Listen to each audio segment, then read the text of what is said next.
लोगों को हटाते हटाते खुद हट गए हैं। इलेक्शन कमीशन ने कहा था कि जो कि सियासी तकर्रियाँ हैं उनको हटाया जाए। एक पॉलिटिकल जमात बार बार ये कह रही थी कि हम अपना चेयरमैन लाएंगे, हमारा चेयरमैन होगा। कोशिश थी कि बाबर आजम को भी चेंज कर दिया जाए। कोशिशें तो हुई बाबर को हटाने की, हाँ, और मुस्तकिल कोशिशें हुई हैं। अपना बंदा वो चाहे काम करे या ना करे, लेकिन बंदा अपना होना चाहिए। कोशिश क्या की कि इन्होंने मीडिया में एक लीक कर दी कि जी टीम मैनेजर को फारिग कर रहे हैं, मतलब बदनाम कर रहे हैं बंदे को ना, उसके लिए रहना जो है ये दोबल कर देते हैं। ये रिमूव नहीं कर सकते, असल में इनके पास इख्तियारात फुल नहीं होते ना। अच्छा, ये जो मैनेजमेंट कमेटी होती है सिर्फ और सिर्फ जैसे निगरान कह सकते हैं सेटअप। शाहिद अफरीदी के घर पे दावत होती है और बाबर आजम को इनवाइट ही नहीं किया जाता। बाबर आजम की कप्तानी में टीम ने अफगानिस्तान को हरा दिया। वेलकम टू नया दोस्त स्पोर्ट्स। मेरा नाम है वकास इब्राना, मेरे साथ मौजूद हैं ज़ीशान नवाज़। आज हम बात करने जा रहे हैं पाकिस्तान क्रिकेट बोर्ड की मैनेजमेंट कमेटी के सरबराह चेयरमैन ज़का अशरफ साहब के बारे में। द टैग लाइन इज़ कि लोगों को हटाते हटाते खुद हट गए हैं। उन्होंने, आपको पता है, उनका एक टर्बुलेंट सा पीरियड शुरू हुआ था। वो उनको जो मैनेजमेंट कमेटी है उसका सरबराह बनाया गया, नजम सेठी साहब को हटाया गया था। नजम सेठी साहब ने खुद ही उनकी वो मुद्दत पूरी हो गई थी तो वो उन्होंने छोड़ दिया और फिर ज़का अशरफ साहब आ गए। लेकिन ज़का अशरफ साहब आ गए और उसके बाद कोशिश ये की गई उनकी तरफ से कि वो पाकिस्तान की जो मैनेजमेंट है, पाकिस्तान की टीम की जो मैनेजमेंट है उसको रिमूव करें और अपने बंदे लेकर आएँ। ये जो अपने बंदे लाने का कॉन्सेप्ट है, इस पर हम बात करेंगे आगे चल के, लेकिन वो ऐसा करने में कामयाब नहीं हुए। इसमें बहुत सी ये कोशिश थी कि बाबर आजम को भी चेंज कर दिया जाए और जो कोचिंग स्टाफ है और जो मैनेजर हैं उनको भी रिमूव कर दिया जाए। उसमें भी बहुत सारी कोशिशें की गई, वो भी हम आपको डिटेल्स बताएंगे।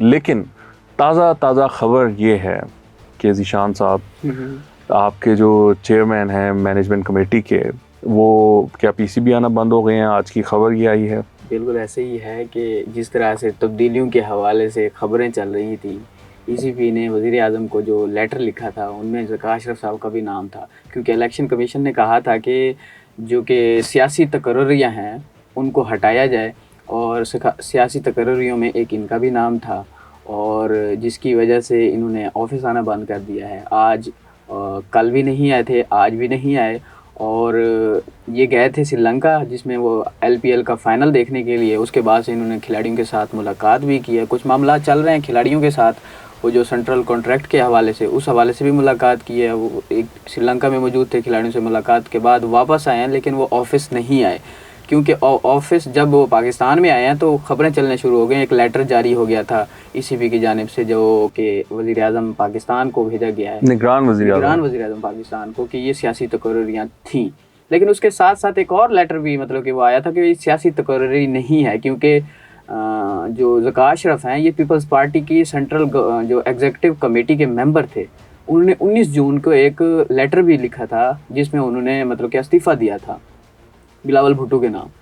तो उन्होंने ये शो कराने की कोशिश की है कि ये सियासी तकर्री नहीं है, बल्कि ये एक गैर सियासी तकर्री है।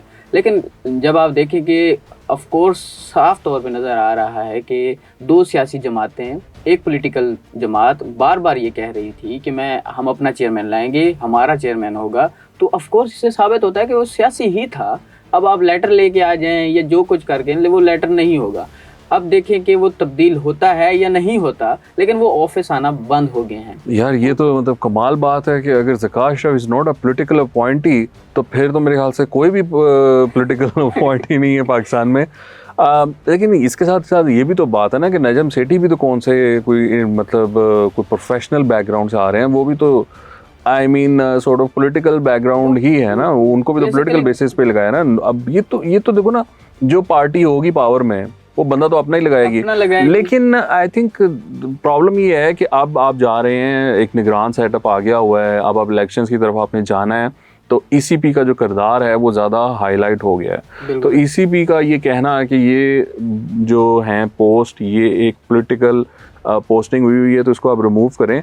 I think that's a fair call. अगर इसमें ये बात कहना भी ज़रूरी है कि प्रोबेबली अगर इस जगह पे शायद नजम सेठी साहब होते तो भी ECP यही करता।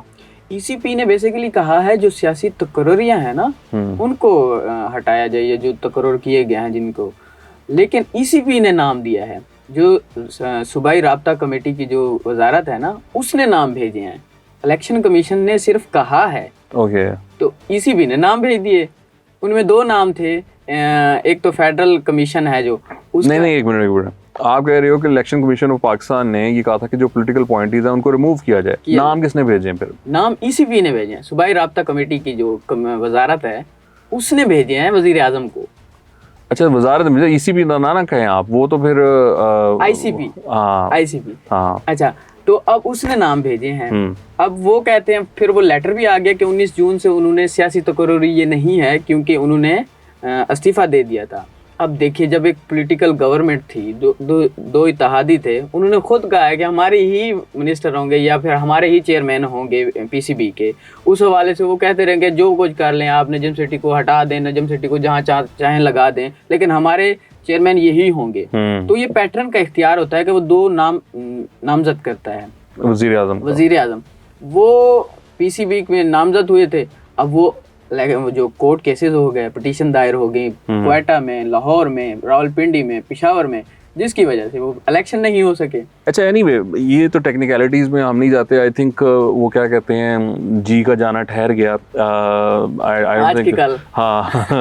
Zaka Ashraf won't survive this, I think he'll have to अच्छा, अगर चेयरमैन ये तब्दील होते हैं तो एक साल में पीसीबी का चौथा जो सरबराह होगा वो तब्दील होगा।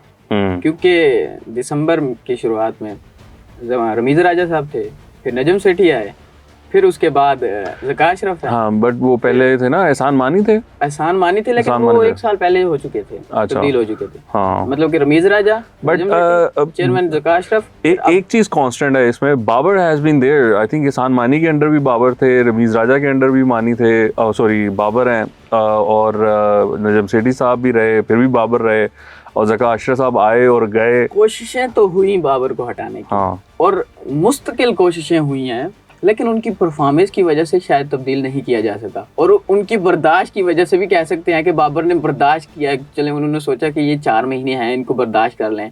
Well, before you go to Babar, I would like to inform our audiences कि ये तरीका वारदात क्या होता है। इन्होंने जब बंदा चेंज करना होता है ना, तो ये करते किस तरह है। तो इन्होंने क्या किया कि अब पाकिस्तान टीम का जो मैनेजर हैं Rehan ul Haq, he is a थोड़ा प्रोफेशनल।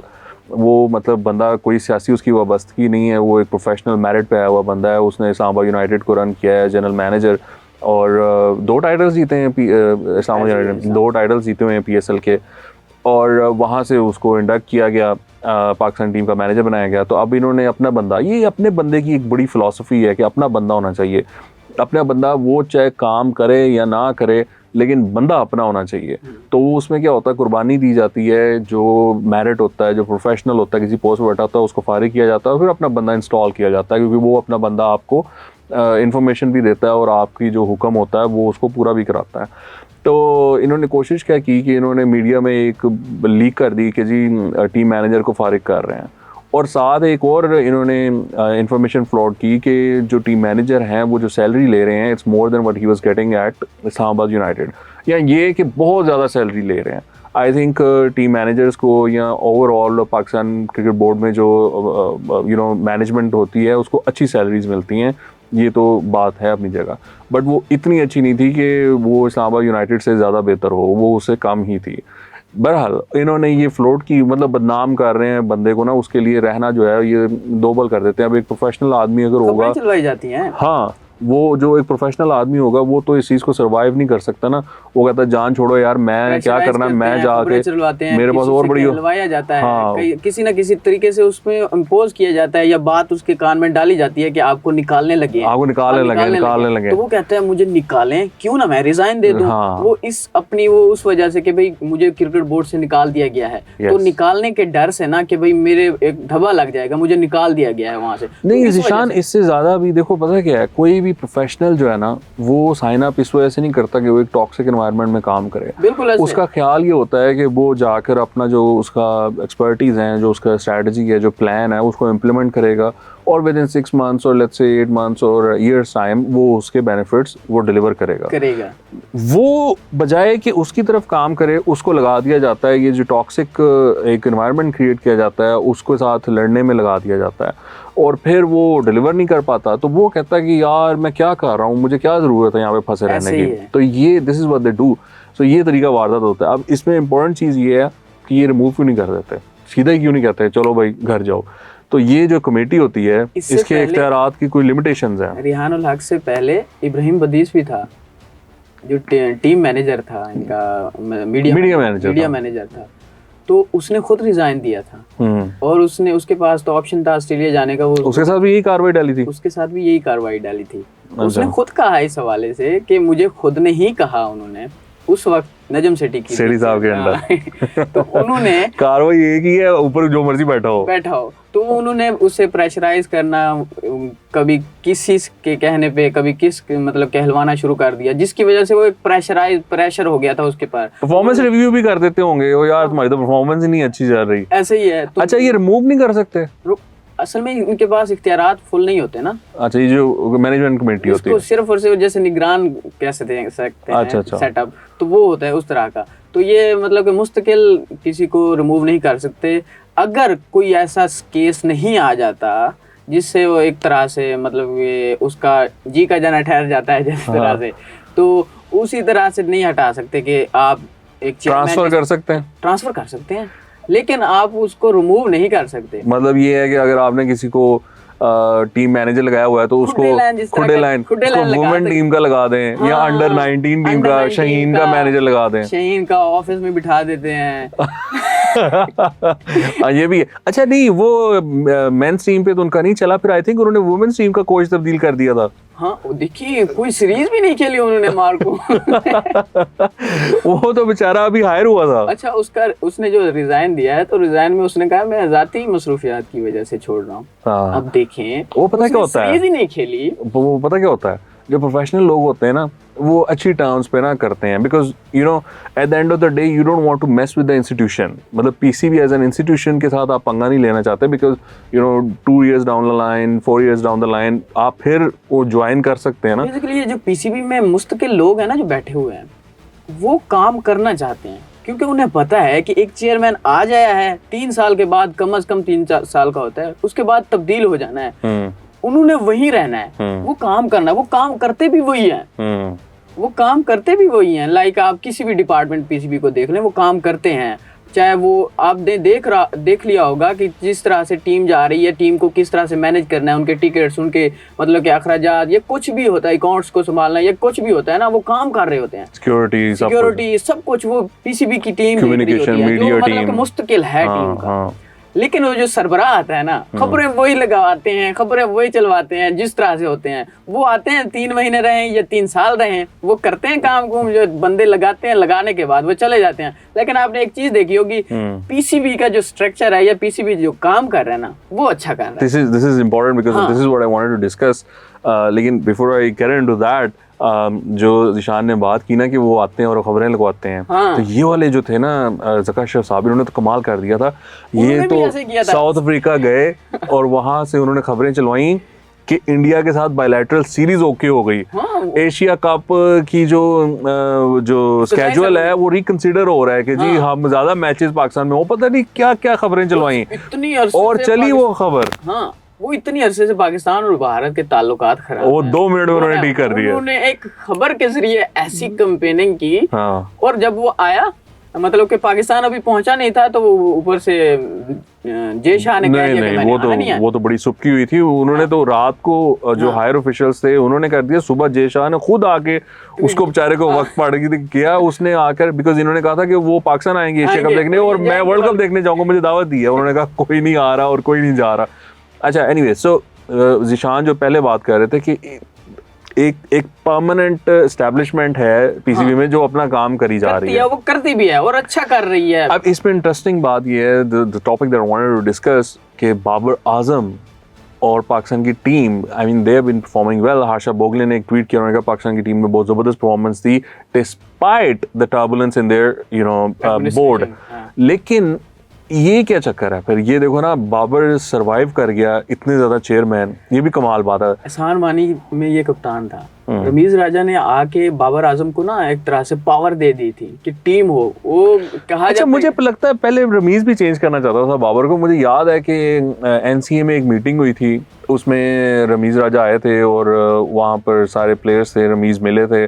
उस वक्त आई थिंक वहाब रियाज कोई भी बातें हो रही थी कि इसका भी कमबैक होगा ये वगैरह ना। नहीं, रमीज ने बेसिकली वो कहता है कि टाइम दो, टाइम दो, टीम को दो, प्लेयर को दो, कप्तान को दो, टाइम दो, आप उससे रिजल्ट लेंगे। He didn't want to remove वो बाबर। नहीं करना चाहता था, लेकिन वो खबरों वाली बात जिस तरह से होती है ना, वो खबरों वाली बात तक तो थी। हाँ। लेकिन वो टाइम देता रहा, ये कप्तान को पावर्स उसने दी थी कि आप इसके, वो कहते हैं ना वो इमरान खान माइंड के, जिस तरह से इमरान खान आप ही इसके सब कुछ हो, कर सकते हो या करो, तो उस तरह से उसने टाइम दिया, सब कुछ दिया। आपने देखा कि पाकिस्तान एशिया कप में फाइनल किया उस रमीज राजा के होते हुए, पाकिस्तान T20 वर्ल्ड कप में भी फाइनल खेला और इंग्लैंड से हार गया। वो तो ऑफ कोर्स एक दो टीमें जाती हैं फाइनल में, Well, at least they reached मतलब the कि final। पहुंचे हैं फाइनल में। अब देखें कि अच्छा, फिर आए सिटी साहब। सिटी साहब है, सिटी साहब के आने के सिटी बाद साहब तो रिमूव करना चाहते थे। करता, अब चाहते थे क्या, मतलब वो कैंपेन शुरू हो गई सोशल मीडिया पे, फुल ब्लोन कैंपेन। मतलब कि उसको इतना वो प्रेशराइज किया गया, उसने रिजाइन किया नहीं। नहीं, लेकिन वो कमेटी बनाई थी ना शाहिद अफरीदी की सरबराही में, जी क्रिकेट कमेटी, और वो उनके कंधे पे रख के बंदूक चलाना चाहते थे। हाँ, वो एक और उन्होंने रिकमेंडेशन नहीं दी। एक और सीन भी था कि अफगानिस्तान के खिलाफ सीरीज थी जो T20 की, Yes, उसके लिए दुबई भेजना में। चाह रहे थे और उसको वहां पे खबरें शारजा चलवा दी गई। और ये हमारे भाई जो कराची से हैं, उन्होंने बिपर शिपर भी दे दिए कि बाबर आजम को रेस्ट दिया जा रहा है, शहीनशाह अफरीदी कप्तान होंगे, और बाबर आजम अफगानिस्तान के खिलाफ जो दुबई में सीरीज T20 हो रही है उसमें शहीनशाह अफरीदी कप्तान होंगे। उसमें खबरें बिपर चले, कैंपेन चलती रही, बाबर आजम ये वो। बाद में पता चला कि उसने कहा कि मैं कोई रेस्ट नहीं किया, बाबर आजम को रेस्ट इसलिए दिया जा रहा है, आगे मसरूफ तरीन शेड्यूल आ रहा है, ये मतलब कि इस तरह से खबरें कैंपेन चलाई गई। और उसी दौरान आपको एक और भी चीज़ देखने को मिली होगी, खबरें चली होंगी कि शाहिद अफरीदी के घर पे ना दावत होती है, खबरें चलती हैं कि कप्तान शहनशाह अफरीदी होंगे। वहाँ पे खबरें होती हैं, मतलब कि खबरें चलती हैं कि शाहिद अफरीदी के घर पे दावत होती है और बाबर आजम को इनवाइट ही नहीं किया जाता। अच्छा जी, बाबर आजम को इनवाइट ही नहीं किया जाता। और उसके साथ साथ एक और दो प्लेयर थे, इमामुल हक और एक और दो प्लेयर थे जो नहीं गए थे, उनको इनवाइट नहीं किया गया था। अब देखिए, ये मुबैना तौर पर उनको इनवाइट नहीं किया गया था, लेकिन क्योंकि अगर इनवाइट किया जाता तो उनकी तरफ से भी कहा जाता कि इनवाइट किया गया है उनको, वो अपनी वजह से नहीं आए। लेकिन उन्होंने भी नहीं कहा कि हमने इनवाइट किया और इन्होंने भी नहीं कहा कि हमें इनवाइट आया, लेकिन वहां पे सारे थे। लेकिन ये जरूर बात आई है कि ये जितनी भी टीमें खान्स थे ना, पठान लोग हैं, उनको इन्वाइट किया गया था, मतलब कि शाहिद अफरीदी के घर खाने पर। अब उसी दौरान जब आप कैंपेन चला रहे हैं कि कप्तान तब्दील होगा, ये वाली बात काट देना, ये ना को पठान वाली बात ना को। नहीं, उसने कहा था। किसने? हाँ, शहनशाह, खबरें चली थी क्या कि भाई पठानों को इनवाइट किया गया था, जितने भी पठान टीम में थे ना, तो इस वजह से खाने पे बुलाया गया था। नहीं, सारे तो पठान नहीं ना, अब 3 बंदे अगर नहीं आए, बाकी तो गए होंगे, वो सारे तो पठान नहीं होंगे ना। लेकिन उन्होंने तो कहा है ना। अब इस दौरान एक खाने पे बुलाया जाता है एक घर में, और वो बंदा चीफ सेलेक्टर भी होता है उस दौरान। हाँ, चीफ सेलेक्टर जो सिलेक्शन कमेटी का चेयरमैन होता है या हेड होता है, उसके घर पे दावत होती है और उसी दौरान खबरें भी चल रही होती हैं कि शहीनशाह अफरीदी को कप्तान बनाया जा रहा है। तो आप क्या मैसेज देना चाह रहे हैं? मतलब एक पूरी कैंपेन चलाई गई, क्या हुआ? मैसेज दिया गया। फिर एक सोशल मीडिया पे रिस्पांस आया। फिर सोशल मीडिया पे कौन चलाता है कैंपेन वैसे, मतलब in favour of Babar Azam? बड़ा स्ट्रॉन्ग रिएक्शन था। देखें, जेन्युइन फैंस हैं में 2 से 3 मतलब के लोग हैं ना, जिनके लिए आप कोई कोशिश या मुखालिफ कैंपेन चलती है ना, उसका रिएक्शन जो है ना वो कुदरती होता है, कोई चलवाता नहीं है। वो एक अकाउंट से मैसेज चलता है या एक अकाउंट से पोस्ट होती है ना, उसको देखा देखी में उसके फैंस करते हैं। एक पॉलिटिकल आप देख लें, पॉलिटिकल पाकिस्तान की गवर्नमेंट में एक हैं, वो भी एक्स क्रिकेटर हैं, उस पे भी ऐसा ही रिएक्शन आता है। कैंपेन चलाते चलाते लोग खुद ब खुद ही पोस्ट करने लग जाते हैं। दूसरा, बाबर आजम भी उन्हीं में से एक ही हैं कि अगर उसके खिलाफ कोई एक पोस्ट कर देना तो इस तरह से पड़ जाते हैं लोग कि बाबर आजम शुएब जट जो है, उस बेचारे ने इसमें बड़ा सफर किया है। वाह, शुएब जट वो तो गालियां पे उतर आते हैं लोग। हाँ, बिल्कुल, उसको इनबॉक्स में जाके गालियां देते हैं। अच्छा, तो सेठी साहब जो हैं वो भी इसमें कामयाब नहीं हुए। फिर आए ज़का अशरफ साहब। आई थिंक ज़का अशरफ का इतना बाबर पे नहीं था, उनका मैनेजमेंट पे ज्यादा था। अभी रिसेंटली चीफ सेलेक्टर जो हमारे बने इमामुल हक ने, कप्तानी, उसने कहा कि कप्तानी करने से आती है, तो ये लाजमी नहीं है कि एक मैच से आ जाए। और मैंने पिछली मरतबा जब मैं पिछली मरतबा चेयरमैन चीफ सेलेक्टर बना था, तो मैंने सरफराज को भी इसी तरह से मतलब कि बूस्टअप किया था, मुतमैन किया था, मतलब कि तीनों फॉर्मेट का, तो मैंने उसे सपोर्ट की थी। तो मैं बाबर आजम को भी सपोर्ट करूंगा, बाबर आजम तब्दील नहीं हो रहे। तो अब इसके बाद किसी के बस की बात भी नहीं है। जितनी लोगों ने कोशिश कर ली है उसके बाद बाबर नहीं हो सकता। और फिर परफॉर्मेंस पे ऑफ देख लेना, course yes, performance but as a captain Babar तो नहीं ना, वो बात नहीं है। एज अ कैप्टन अलग परफॉर्मेंस होती है, एज अ प्लेयर अलग परफॉर्मेंस होती है, टीम की परफॉर्मेंस लेकिन से हिस्ट्री देखें ना। यही रही है कि पाकिस्तान में पहले जो है वो प्लेयर की परफॉर्मेंस पे सवाल उठता है, उसके बाद फिर उसको हटा दिया जाता है, वो कैप्टनसी वो खुद ही फारिग हो जाती है। लेकिन चूंकि Babar has been such a consistent performer and he is a world class batsman, और दुनिया मानती है, देखिए कैसे हो सकता है कि पूरी दुनिया बैठी उसकी तारीफें कर रही है और हम उसको टीम से बाहर कर देंगे, कैप्टनसी से हटा दें। दे रही है, मतलब कि अगर आपके बैट्समैन नहीं चल रहे, जैसे कि अफगानिस्तान के खिलाफ पहले मैच में हुआ, बैटिंग फ्लॉप हुई है, अब 200 स्कोर कर रहे हैं अफगानिस्तान के खिलाफ, मतलब कि अब उधर आपकी बॉलिंग चल जाती है। जब आपकी बॉलिंग चलती है तो आपने उनको 59 स्कोर कैसे आउट कर लेते हैं। वो परफॉर्मेंस माने या ना माने, वो कप्तान की जुमरे में आते हैं। वो कप्तान कौन था? बाबर आजम था। बाबर आजम की कप्तानी में टीम ने अफगानिस्तान को हरा दिया। अच्छा जी, तो एनीवे तो सारी बात का सिलसिला ये है कि we wanted to come bring to you you know the facts, और कुछ बिहाइंड द सीन्स जो बातें, जो मामला था, वो हम आपके साथ शेयर करना चाहते थे। I think we have done that. और बहुत सी इन्फॉर्मेशन है, हम भी डरते डरते शेयर करते हैं कि ज़्यादा शेयर ना हो जाए इन्फॉर्मेशन। बट ये जो चीज़ें हैं ये हुई हैं, और हमने इसकी मुखालफत की थी ज़का अशरफ साहब के दौर में कि आप ना पंगा लें। हमने इसी प्लेटफॉर्म से ये कहा था कि मैनेजमेंट के साथ आप ना पंगा लें, let them do their job. ये लोग मेरिट पे और ये प्रोफेशनल्स हैं, इनको काम करने दें at least till the world cup. लेकिन हुआ ये अलग ही, करनी कुछ इस तरह की लग रही है कि जो रिमूव करने चले थे वो खुद रिमूव हो गए हैं। तो अल्लाह भला करे सबका, और उम्मीद यही है कि पाकिस्तान एशिया कप जीते, पाकिस्तान वर्ल्ड कप जीते। इसी दुआ के साथ आपसे हम इजाज़त चाहेंगे। खुदा हाफ़िज़।